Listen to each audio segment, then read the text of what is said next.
আসসালামু আলাইকুম আমার ফ্যামিলি। তোমরা সকলে কেমন আছো? আশা করছি অনেক, অনেক ভালো রয়েছো।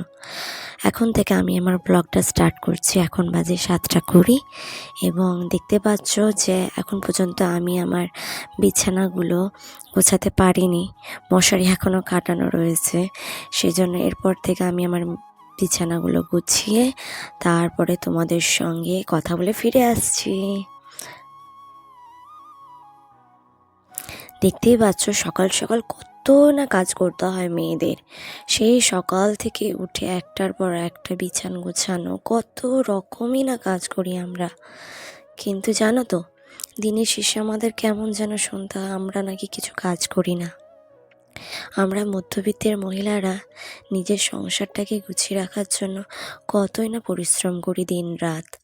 শুধুমাত্র কি বাড়ির কাজ, তার সঙ্গে থাকে বাচ্চা সামলানো, নিজের পরিবারকে ঠিকঠাকভাবে রাখা, খেয়াল রাখা, সব দিকে নজর দিতে হয় আমাদের।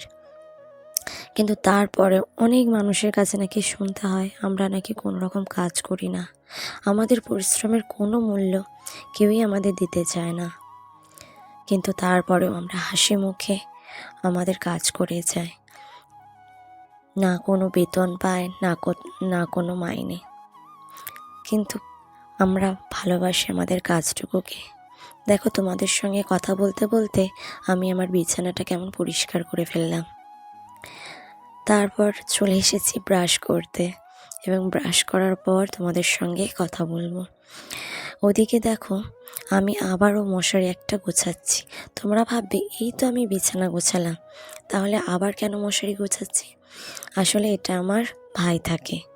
ভাই সকাল সকাল কাজে বেরিয়ে গেছে, সেজন্য আমি বিছানাটা পরিষ্কার করে দিচ্ছি ওর। ও তো কাজের মানুষ, সব সময় পারে না নিজের বিছানা পরিষ্কারগুলো করতে। সেজন্য আমি বেশিরভাগ ওর বিছানাগুলো পরিষ্কার করে থাকি। তারপরে আর কি বলবো, একটার পর একটা কাজ করে যায়।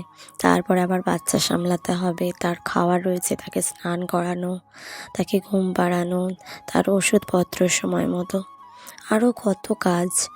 আমি জানি আমার মতো যারা বাড়ির মহিলারা রয়েছেন, মধ্যবিত্তের পরিবারের মহিলারা, তারাও নিজের কাজে কতটা ব্যস্ত হয়ে নিজেকে সময় দিতে পারে না। এমনকি দিনের পর দিন এত অবহেলায় তাদের নিজের কোনো কেয়ার করা পর্যন্ত হয় না। শুধু কি তাই, তার আরও অনেক কিছু রান্না করা। এই যে যেমন আমি সবজি করে নিচ্ছি, সবজি করার পর রান্না করা, বাসন মাজা, আরও কত কী কাজ একটার পর একটা সারা দিন রাত চলতেই থাকে। রোজই ভাবি জানো তো, নিজের একটু যত্ন করব, নিজের একটু কেয়ার করব, একটু শরীরচর্চা করব, কিন্তু দিনের শেষে এতটাই ক্লান্ত হয়ে পড়ি যে নিজেকে আর সময় দিতে পারি না। সেজন্য মাঝে মধ্যে মনে হয় আমি কেমন ছিলাম, আজ আমি কীরকম হয়ে গেছি। এমনকি নিজের চেহারাটুকু আয়নায় দেখার সময় হয় না। জানি না কতদিন নিজের চেহারাটা ভালো করে আয়নাতে দেখি না, কিন্তু মাঝে মধ্যে যখন দেখি না, তখন যেন কেমন মনে হয় নিজেকে যে আগে তো আমি এরকম ছিলাম না। জানি আমি অনেক সুন্দরী নয়, কিন্তু তবুও আগে একটু যত্ন করতে পারতাম। কিন্তু এখন শুধু কাজ আর কাজ। এই যে দেখো, সকাল সকাল আমার বাচ্চার জামা কাপড়গুলো ধুতে হচ্ছে। এখন তো শীতকাল চলছে, সেজন্য মোজা, পায়জামা, সোয়েটার এগুলো প্রায় নোংরা করে থাকে সব সময়। ওর জন্য প্রতিদিনই প্রায় ওর জন্য কাপড় কাচতে হয় আমাকে। বেশি জামা কাপড়গুলো যেহেতু আমার মা কেচে নেয়, সেই জন্য টুকটাক জিনিসপত্রগুলো আমাকেই কাচতে হয় ওর। দেখতে পেলে কি করলাম আমি? ও রাস্তায় বেরিয়ে বেরিয়ে না নুড়ি পাথরগুলো পকেটে ভরতে থাকে, সেগুলোই আমি বার করে ফেললাম। এই যে দেখো, এবার কাপড়গুলো ধুয়ে নিচ্ছি। ধুয়ে নিয়ে তারপরে পরিষ্কার হয়ে গেলে ওগুলোকে এবার মেলে দেবো। তোমরাও আমার মতো কে কে বাড়ির কাজ করতে পছন্দ করো এবং নিজের বাচ্চার যত্ন নিতে পছন্দ করো, এবং যত্ন নিতে নিতে প্রায় নিজেকে ভুলেই গেছো, সেগুলো আমাকে কমেন্ট করে নিশ্চয়ই জানাবে তাদের কথা। আমি আশা করি আমার মতো মহিলারা অনেক রয়েছে যারা বাড়ির লোকের জন্য নিজেদের যত্ন নিতে পারে না। নিজেদেরকে সময় দিতে পারে না। তাও যেন অনেক কথা শুনতে হয় যে হ্যাঁ, আমরা কী বা করি সংসারে সারাদিন, কিন্তু সেগুলোর উত্তর আমাদের কাছে থাকে না। কী বা বলবো, কাকে বা বলবো, মনের কথা মতো কাউকে পাই না একটু শেয়ার কর, সেজন্য তোমাদেরকে সব কিছু শেয়ার করছি। আমরা মধ্যবিত্তের মহিলারা জানো তো, আমরা কাজকে ভয় পাই না, ভয় পাই শুধু মানুষের কথাকে।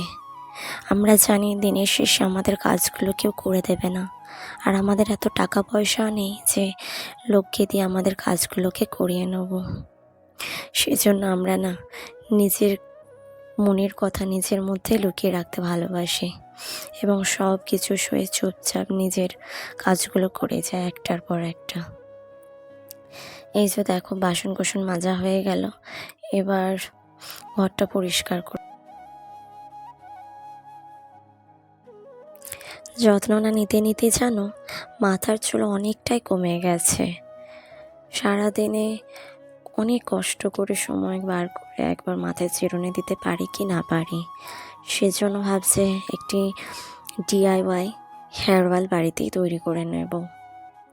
সেটা শুনেছি আমি অনেক কাজ করেছে আমার বোনের, সেটা যদি আমি করি তোমাদের সঙ্গে নিশ্চয়ই শেয়ার করবো এর পরের ভিডিওতে আশা করছি, এবং কেমন ফল পেয়েছি সেটাও জানাবো তোমাদের সকলকে।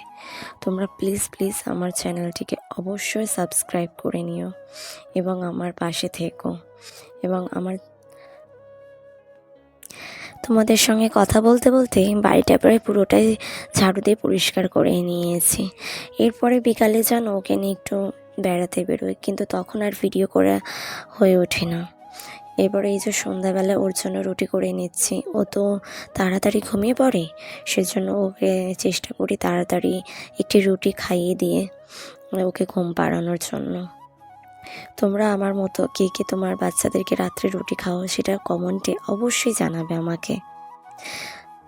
আর যেহেতু দেখতে পাচ্ছ যে রুটি করে নিচ্ছি, এরপরে ওকে ঘুম দেবো, তারপর সমস্ত কিছু ও রেডি করব। রাত্রে ও না দুবার উঠে ফিটার খায়, সেজন্য আমাকে প্রত্যেক দিন রাত জাগতে হয় ওর জন্য। সেই জন্য না এত ক্লান্ত হয়ে পড়ি, তারপর আর ইচ্ছা করে না যে ভিডিও এডিট করার। তাই 2 দিন পর পর ভিডিও দিচ্ছি। প্রায় 3 দিন হয়ে গেছে আজকে নিয়ে। সেজন্য চেষ্টা করব যে সব কাজের মধ্যেও তোমাদেরকে আমি সব কিছু শেয়ার করি ভিডিওর মাধ্যমে। তাই প্লিজ বন্ধুরা, আমি জানি আমি নতুন তোমাদের কাছে, তাই এতক্ষণ যারা শেষ পর্যন্ত আমার ভিডিওটা দেখেছো অবশ্যই তাদেরকে জানাচ্ছি অনেক অনেক ধন্যবাদ, এবং তাদের কাছে রিকোয়েস্ট করছি প্লিজ বন্ধুরা আমাকে একটু সাপোর্ট করো। আমার চ্যানেলটি অবশ্যই তোমরা সাবস্ক্রাইব করো এবং লাইক করো, এবং আমার পাশে থেকেও আমাকে অনেক অনেক ভালোবাসা দিও। এবং যদি কোনো ভুল হয়ে থাকে প্লিজ নিজেদের ছোট বোন হিসেবে আমাকে ক্ষমা করে দিও। আজকের ভিডিওটা না এখানেই শেষ করে দিচ্ছি, তারপরে দেখা হবে তোমাদের সঙ্গে নতুন একটা ভিডিওতে। খোদা হাফিজ।